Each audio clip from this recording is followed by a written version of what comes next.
Ya estamos de vuelta con los invitados. Mi nombre es Selvin Galindo, esta es otra perspectiva con Selvin, y más que una entrevista lo veo más como una charla espontánea, amena, con el objetivo de conocer más a fondo la historia de mi invitado y, por qué no, aprender de sus experiencias de la vida, la perspectiva que tiene de ver la vida, pasar un buen rato y también saber en qué estás involucrado o qué es lo que te interesa ahora mismo. Hoy tengo el placer de tener a Adrià Montesinos. Adri, muchísimas gracias por aceptar la invitación, por acceder a este precioso jardín que tienes. Y bueno, bienvenido. ¿Y cómo estás? Bien, muy bien, la verdad. Estoy muy contento de poder estar aquí, de participar, ¿no?, en esto tan bonito que estás haciendo, de poder compartir distintos puntos de vista, cada persona, ¿no?, también su cosmovisión y sus experiencias. Así que para mí un placer, y ya tenía ganas porque después de, bueno, en el camino nos hemos ido encontrando y... Correcto, mira, pondré en contexto. Yo a Adri lo conocí, coincidimos trabajando en un chiringuito aquí en la playa de Masnou, de camareros, y ya al primer momento vi que era un chico muy humilde, con muchas ganas de aprender y sobre todo, ¿sabes?, de esas personas que cuando las ves tienen muy buena energía, una buena vibra, como dicen. A partir de ahí, el año pasado, si no recuerdo mal, bueno, cada uno siguió su camino y justo hace un año, por estas fechas, mes arriba, mes abajo, nos encontramos en Barcelona para tomar un café y charlar. Pero bueno, como no quiero adelantar nada ni hacer spoiler, vamos a saber, Adri, a la gente que no te conoce, a la audiencia, explícanos quién es Adri, de dónde sale, qué le gusta y en qué está involucrado ahora mismo, dónde tiene ese foco tu interés. Pues bien, definirse a uno mismo ya de por sí no es fácil, porque a lo largo de la vida pues han habido muchas versiones, ¿no?, de uno mismo. Sí, totalmente. Pero de alguna manera, pues digamos, soy de aquí, de Masnou, de un pueblo chiquitito cerca de Barcelona. Desde siempre he estado muy... Bueno, pues viene también de parte de familia, ¿no? Mi madre ha estado mucho en el mundo de la psicología, de este crecimiento personal, campos un poco más profundos, tal vez, de lo que se suele trabajar. Entonces, de alguna manera, desde pequeño siempre me generó un gran interés. Me acuerdo que eran conversaciones de sobremesa de horas, ¿no?, divagando sobre todos estos temas más existenciales. Qué bueno. Desde pequeño, entonces de alguna manera pues le debo a ella, ¿no?, esta introducción a todo este mundo, que a partir de ahí pues a lo largo de mi vida he ido experimentando en distintas formas, distintas maneras y bueno, ha llegado un punto, sí es verdad que este año ha sido un poco un punto de inflexión para mí, para mucha gente, por la situación. Y de alguna manera pues hice un cambio bastante radical de vida, empezar a comunicar todo aquello que de alguna manera me había interesado, que sé que puede ayudar también a otras personas. Entonces pues estamos en este camino, en este proceso de compartir todo este conocimiento de alguna manera, ¿no? Muy bueno, eso es muy bueno porque la verdad que cada persona es un mundo y mucha gente se puede sentir identificada con lo que te ha pasado a ti o lo que has vivido. Pero antes de entrar, y yo indagando en tu Instagram, en tu contenido, en los diferentes canales que te has abierto y estás ahí pues comunicando y compartiendo todas esas experiencias y conocimiento, veo que hay un punto, un antes y un después en tu vida, que fue con un viaje. Pero antes de entrar al viaje en sí, para explicar lo que es el viaje o cómo fue ese, quiero ir al momento previo al viaje. Es decir, ¿en qué momento decides tú que quieres hacer este viaje? No sé si fue un viaje planificado, fue espontáneo o simplemente fue, bueno, mira, me ha surgido la oportunidad y me voy.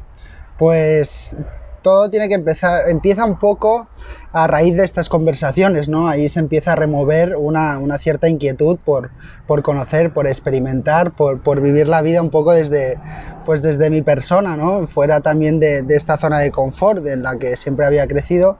Y fue más o menos por aquella época que nos conocimos, cuando estábamos trabajando en el chiringuito, que allí empecé un poco a conectar de alguna manera con un aspecto de desmitificación del mundo que me habían planteado desde pequeño, tanto en la educación como, ¿no?, como en general, el seguir siempre pues la oveja de enfrente, ¿no?, seguir siempre, de repente pues encontrarte con 17 años, decidir el futuro, ¿no?, la universidad. Exacto, que es una gran responsabilidad, ¿no?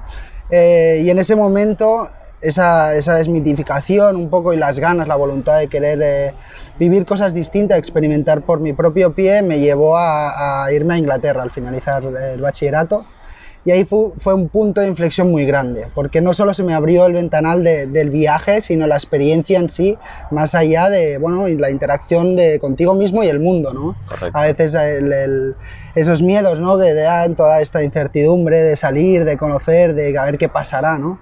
Pero sin embargo, ese fue un punto de inflexión que me cambió radicalmente la vida, porque a partir de ahí surgieron más viajes que también... Entrando al tema del viaje, yo por lo que veo hay como, bueno, lo puedo definir desde mi punto de vista como 3 tipos de viajes.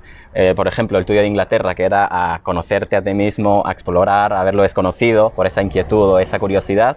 Luego está el viaje típico de me voy a la India a perderme, porque aquí, como una oída lo veo yo. Y luego está el típico viaje de fotos de Instagram, que vas y simplemente pues vas ahí a Cancún, vacaciones, toma una fotito aquí y viajo.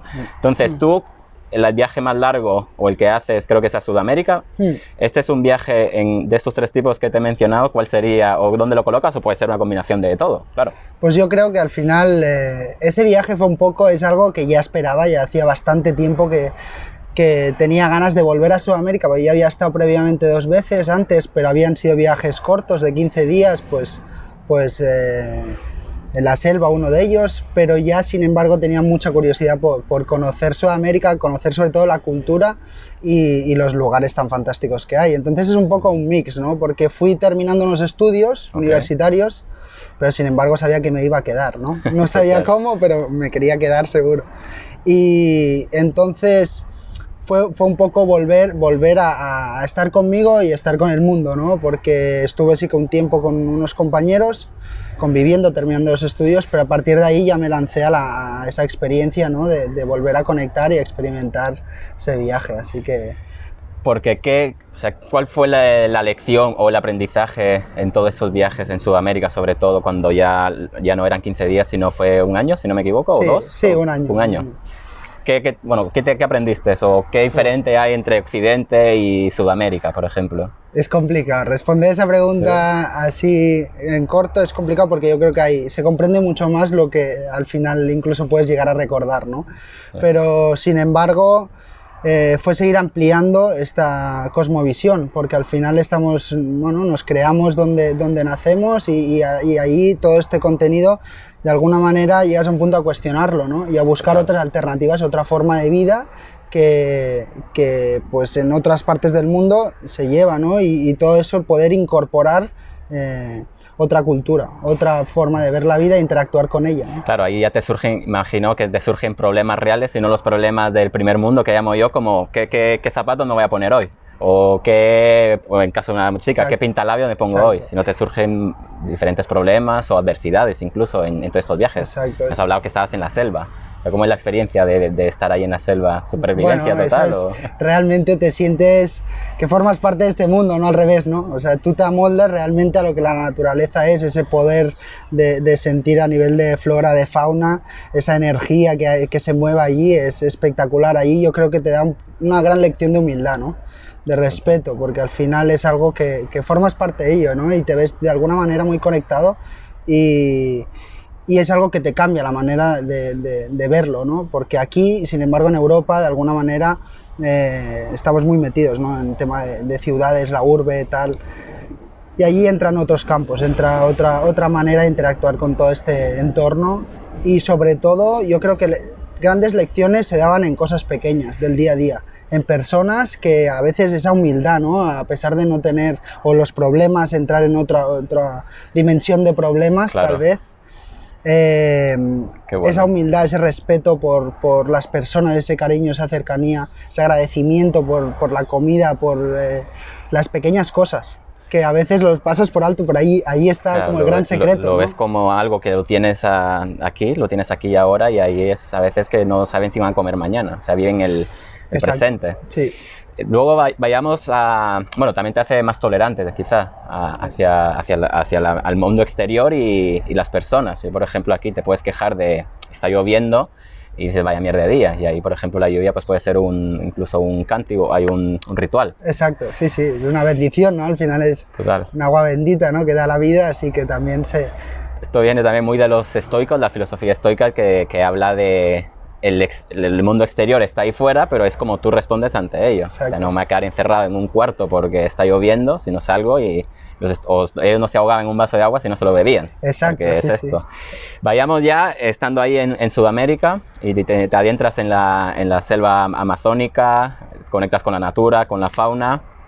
Y creo que tienes contactos con chamanes Sí. o con Sí, sí. o bueno, todo este mundo que te ha llevado esta curiosidad, que ya eran la sobremesa en casa. Explícanos qué es este mundo de los chamanes, o Sí. que puede sonar quizá algo de brujería. Bueno, pero un poco tabú, ¿no? Porque tabú, al final ha sido correcto. bastante tabú. Es como, uff, a ver cuál es el mundo de espiritualidad con el chamán, con ese rol, ¿no? Tal vez un poco de dependencia de esa persona, si te pueden manipular, si no, bueno, hay muchas cuestiones que sí que echan para atrás este tema, pero sin embargo para mí fue un descubrimiento increíble, porque tuve la oportunidad de estar con una comunidad en la parte, la región sur de Colombia, comunidad Cofán, y ellos tenían un conocimiento ancestral de muchas medicinas, no, no solo del yagé, de la ayahuasca, sino también de muchas otras, y de qué manera se había conservado esa sabiduría.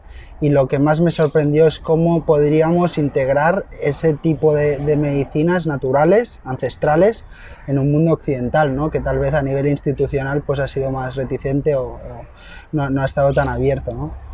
Para mí fue una manera de encontrar esa interacción directa con todo lo que habíamos hablado, ¿no? Ese mundo espiritual, sabemos que está esa conexión con el todo, pero de alguna manera vivirla con esa profundidad, con esa intensidad, eso fue lo que aluciné, ¿no? Lo que fue lo que más me impactó, digo, ostras. Claro, aparte de tú como, bueno, de experimentarlo, de formarlo, si lo tuviste una experiencia propia o sea, la probaste, ¿no? Sí. La has ido probando y era...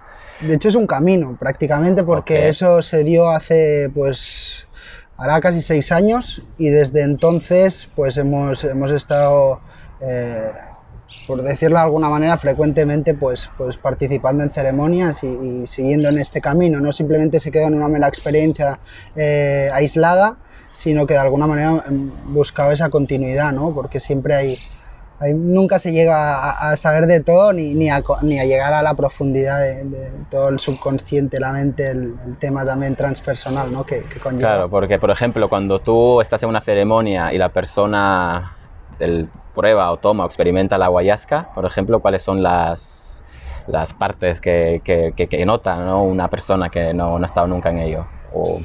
Bueno, digamos que de alguna manera es... por una parte es una limpieza física, porque hay mucha parte de purga también, de líquidos retenidos que tenemos en el cuerpo, es una purificación física, y después poco lo que te lleva es a ese espejo del alma, ¿no? Tal vez a ponerte un espejo y a indagar en ese campo subconsciente, ¿no? También se trata mucho para el tema de enfermedades, puede ser neurodegenerativas o incluso la depresión.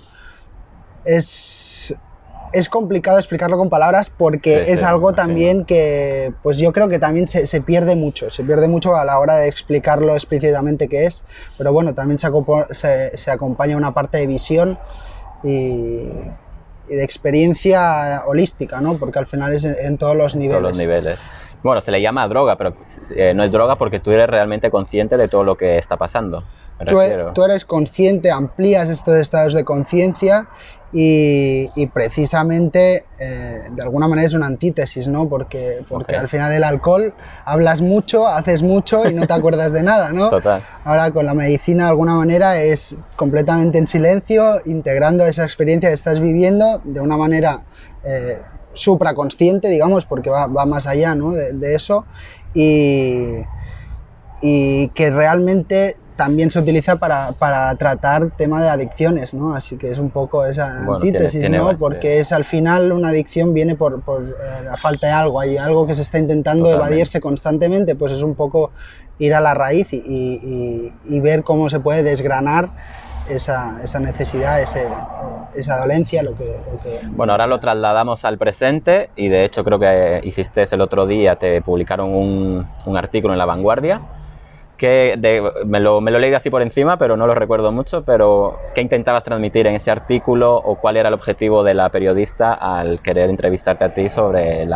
este mundo? Pues al final fue un reportaje que hizo Bárbara Julve, que bueno, ella de alguna manera tomó de partida un estudio que se hizo en la Complutense de Madrid por el doctor Morales y de alguna manera pues mi aportación fue un poco a nivel de testimonio, ¿no? De cómo había sido introducirse en esta medicina y qué potencial podría llegar a tener, ¿no? A mi parecer, porque para enfermedades neurodegenerativas, como hemos dicho, el Alzheimer o el Parkinson, pues realmente es una medicina que tiene un potencial muy grande, ¿no? En aspectos curativos. Afecta mucho también en estas células madre, en cómo se pueden reescribir patrones, traumas anclados en el hipocampo, en el cerebro, ¿no? En la amígdala también, y cómo se puede ir desgranando eso para reescribir un nuevo patrón Qué bueno. cerebral, ¿no? La neuroplasticidad al final, o la neurociencia, muy vinculado a ello, ¿no? Entonces, bueno, y nuestro cerebro, que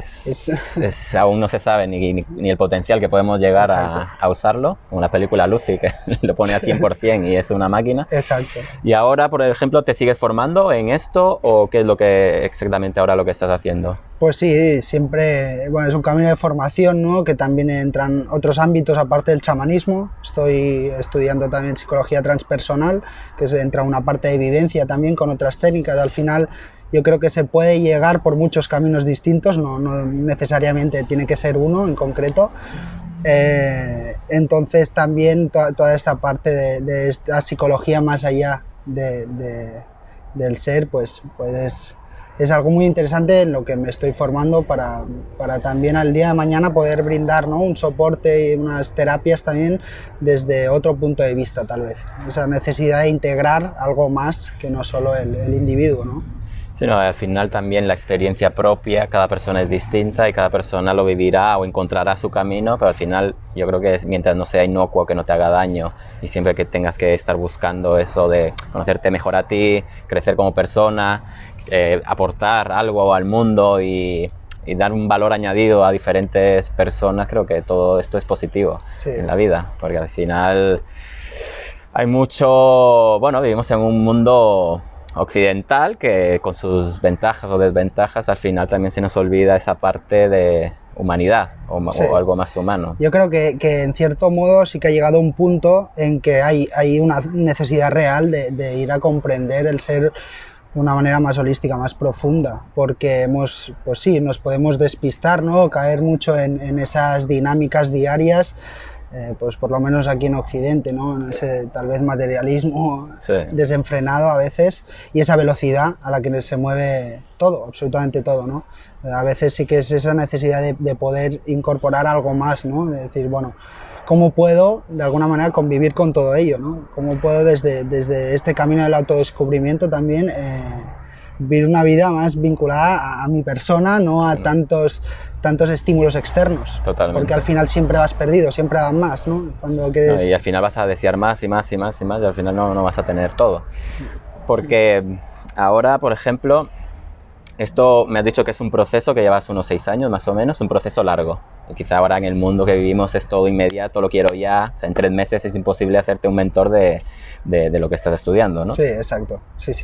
O sea, es algo que al final conlleva mucha parte de vivencia propia, porque al final hay que trabajarse uno para poder también enseñar a los demás y acompañar y integrar todas estas vivencias y conceptos, ¿no? Porque al final es un mundo también bastante complejo y se necesita empezar a asimilar todo ello, ¿no? Sí que es verdad que de alguna manera, pues por el canal de Instagram, ¿no? Pues intento de alguna manera poder comunicar todo aquello que creo que puede ayudar a los demás, que también forma parte de mis vivencias y que de alguna manera pues más adelante sí que me gustaría poder empezar a crear grupos, talleres, una forma de trabajar uno mismo integrando los distintos ámbitos que realmente me interesan, ¿no? Que es esa parte pues también de mundo cuántico, metafísica, psicología transpersonal en este aspecto, desarrollo personal, pues hacer un poco un mix, un blog, ¿no? Sí. Sí, bueno, hay muchas cosas ahí para poder conocerse mejor uno. Pero bueno, muy interesante. De hecho, creo que tu objetivo también es que no sea un tema tabú, sino que se conozca. Incluso me dices que es de la Universidad Complutense de Madrid. O sea, me refiero que ya lo quieren como, o sea, hacer una ciencia real o sea, con un título, para decirlo así, porque ciencia real es, obviamente, pero lo quieren como poner más estándar o... Si hablamos de, por ejemplo, la ayahuasca en concreto, hay bastante gente aquí en España que se ha profundizado, ¿no? En este estudio está Fericlá, está Jordi Riba, que está en el hospital de Sant Pau, y él fue de alguna manera que intentó empezar a abrir este conocimiento desde aquí, ¿no? Que después también paralelamente pues salió Morales y muchísimas personas más que de alguna manera están intentando bueno, pues abrir, ¿no? Este campo de conocimiento que medicinas ancestrales que durante mucho tiempo a nivel institucional pues ha sido tabú. ¿Por qué? No lo sé, pero bueno, claro, igual hay muchas... Ahí es la pregunta, ¿no? Hay muchos parámetros que comprenden todo esto, ¿no? Pero sí que es verdad que yo creo que de alguna manera cada vez más, con todo el debido respeto a la medicina también, porque también hay una parte tabú, porque se ha visto como mucha gente que se quiere lucrar de ella muy banalmente, ¿no? Utilizar la medicina, brindarla sin cualquier tipo de control y eso pues tampoco se trata de eso, ¿no? Se trata como todo en su medida, pero yo creo que es muy interesante y que cada vez hay más personas involucradas en esta... Bueno, esto pasa mucho en el mundo, o sea, hay mucha adulteración y hay gente que solo va a lucrarse haciendo incluso algo que no es ético. Pero bueno, es interesante saber que ahora, de hecho, ya los científicos o los doctores o todos ya usaban, como por ejemplo el LSD, Freud, exacto, o ya usaban unos métodos más ortodoxos, podríamos llamarle así, pero siempre con el fin de beneficiar al individuo y explorar más todo ese subconsciente conocimiento, el cerebro que tenemos ahí, que es infinito. Es que parece que de alguna manera ha sido, o que ahora se empieza de esto, pero realmente no es así. O sea, a finales de los años 60 ya se empiezan con todo este tipo de estudios, todo este tipo de terapias, con psilocibina, con LSD, de Stanislav Grof, Hoffman, por ejemplo. Y hay mucho recorrido, pero de alguna manera también se trabó ese recorrido que había porque hubo parte de prohibición, ¿no? De todo este tipo de terapias, ¿no? Pero bueno, de alguna manera sí, se ha seguido. A veces se puede intentar controlar, pero es muy difícil, claro, porque hay ahí, cuando hay algo, de alguna manera va a salir, ¿no? Y sobre todo por el potencial que tiene de ayudar a la gente a nivel terapéutico. Por ejemplo, y ya vamos a cerrar la charla, porque esto nos puede dar aquí para horas y horas de charla, pero bueno, me ha parecido muy interesante. Bueno, como última pregunta, por ejemplo, ahora, si el Adri de hoy en día, viéndose cuando, bueno, hiciste todo este viaje y todo esto, ¿qué te ha aportado a ti o qué te ha ayudado a ti a ver o en qué te ha ayudado a ti todo eso? A nivel personal, ¿eh? Pero a nivel, dices, de la medicina o el viajar, dices, bueno, sí, el viajar, ¿no? La medicina, todo en conjunto, porque al final ha sido un viaje que te introdujo al final es primero de todo, yo creo que es ese contacto directo con la vida en el momento presente que te encuentras, porque viajar es eso, ¿no? Hay mucha parte de incertidumbre, no sabes muy bien cuando vas viajando con cierta libertad, digamos, ¿no? No es un viaje pautado de 15 días de voy a Bali, ¿no? Y me voy al hotel y ya está, no, sino es pues eso, ¿no? Cuando te abres a una experiencia, es una interacción directa con la vida, esa interacción te da mucha confianza, tanto con ella como contigo mismo, ¿no? Y al final después también es apertura de cosmovisión, el cuestionar constantemente esas creencias que has tenido durante toda la vida, ¿no? Porque hay muchas formas de verlo, muchas formas de integrar, ¿no? Y aprender sobre todo, pues lo que digo, compartir con muchas personas al final de otras culturas te ayuda a integrar conceptos que tal vez no te habías parado a considerar, como lo que decíamos de agradecer un pequeño plato de comida al día o la lluvia, por ejemplo, ¿no? Entonces yo personalmente lo recomiendo absolutamente a todo el mundo que tenga la oportunidad, que quiera lanzarse a la experiencia, que los miedos se superan y llega un punto que bueno, terminas llorando de alegría, ¿no? De felicidad por tanto, ¿no? que estás experimentando. Muy bien, Adri, pues muchísimas gracias por la entrevista, por la charla, realmente muy satisfactoria y muy fructífera. Ver ese punto de vista tuyo, esa perspectiva que te ha cambiado, realmente sí ha sido un punto de inflexión en tu vida. Y bueno, yo por agradecerte tu tiempo, tus ganas de comunicar, de enseñar, de que te lances. Creo que lo más difícil en esta vida es hacer cosas y ya que hagas cosas es muy bueno en este mundo que vivimos. Así que si quieres añadir algo más. No, yo felicitarte también por estar en el camino. También la verdad es que tenía ganas de poder compartir un ratito, ¿no? Y conversar sobre todos estos temas. Yo creo que... Perfecto. Pues muchísimas gracias y nos vemos la próxima semana con un invitado más. Hasta otra.